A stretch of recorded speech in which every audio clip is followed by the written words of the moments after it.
Subscribe my YouTube channel and press bell icon. A'udhu billahi minash shaitanir rajim. Bismillahir rahmanir rahim. حسن بن مسلم نے طاووس سے خبر دی. انہوں نے حضرت ابن عباس رضی اللہ تعالیٰ عنہ سے روایت کی.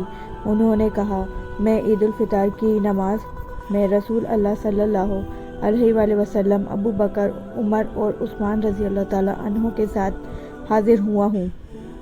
یہ سب خطبے سے پہلے نماز پڑھتے تھے، پھر خطبہ دیتے تھے. ایک دفعہ اللہ کے نبی صلی اللہ علیہ وآلہ وسلم بلند جگہ سے نیچے آئے. ایسا محسوس ہوتا ہے کہ میں اب بھی آپ صلی اللہ علیہ وآلہ وسلم کو دیکھ رہا ہوں جب آپ اپنے ہاتھ سے مردوں کو بٹھا رہے تھے، پھر ان کے درمیان میں سے راستہ بناتے ہوئے آگے بڑھے، حتیٰ کہ عورتوں کے قریب تشریف لے آئے اور بلال رضی اللہ تعالیٰ عنہ آپ کے ساتھ تھے.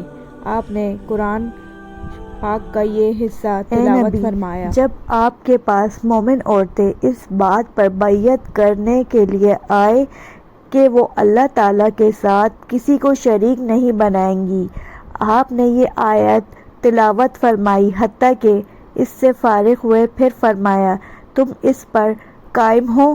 تو ایک عورت نے، جبکہ آپ کو اس کے علاوہ ان میں سے کسی عورت نے جواب نہیں دیا، کہا، ہاں اے اللہ کے نبی، اس وقت پتہ نہیں چل رہا تھا کہ وہ کون ہے.